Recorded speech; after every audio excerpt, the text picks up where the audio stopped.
سلامونه قدرمنو، امید لرم چې جوړ به یاست. نن د پښتنو په حواله باندې یو لنډ مجلس درته کوم. ولا کله کله چې پښتانه وګورم یا د 50 کلن تاریخ وګورم، نیت مې بد سي چې باچا خان بابا د کام ته ولې خدمت کول، خان شهید عبدالصمد خان د کام ته ولې مبارزه کوله، منډې یې وهل، ولې احمد شاه بابا دا کام له دشمنانو ژغورل، ولې خوشحال خان د دې کام د دې خلکو لپاره مسلسل ټول ژوند مبارزه وکړه انګریزانو سره، ولې رحمان بابا د کام ته شاعري کړې او هغه یې ولې په پښتو ورته کړې. لرې نه ځو، دغه نږدې 40 کلن تاریخ درته بیانوم.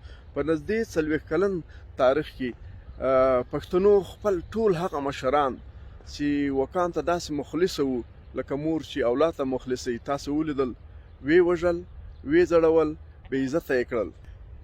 نن هم تاسو وینئ ګڼ شمېر پښتانه له دښمن سره ولاړ دي، خپل وطن خپل هیواد خاورې کوي، تباه کوي، بربادوي یې.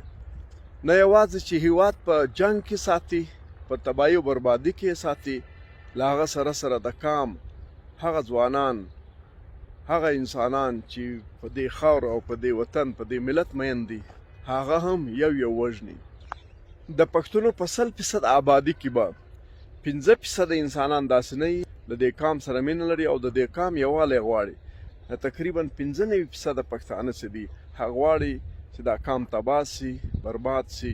یعنی مجموعي پښتون چې دی هغه پازیټیو مثبت سوچ نه لري، منفي سوچ لري او له منفي سوچ سره ژوند کوي. د پښتنو ډېر بد خوی دا دی چې لور خور خرڅوي د خپلو مفادات او ګټو لپاره، لور خور سپین ږیري ته ورکوي، په بنې ورکوي چې ډېرې پیسې باندې واخلي. نو پښتون چې له اولاد سره ښه نه کوي، خپل اولاد د خپلو ګټو لپاره ورخرڅوي، ټول عمر یې ژړا ته ورکوي، ټول عمر یې غم تکلیف درد ته ورکوي، نو دی به د نورو پښتنو، دی به نور پښتانه ته څه ګټه ورسوي. پښتنو په اخر کې دا یوه خبر کوم چې په تاسې کوم ناورین پرو دی، بدبختي په تاسې کې وجود لري، تاسو تباه کیږي، وژل کیږي، نو تاسو خپله ملامت یاست. په تاسې کې د خپلو فردي د دښمن او د دوست هغه هیڅ نشته چې تاسو یې وپېژنئ.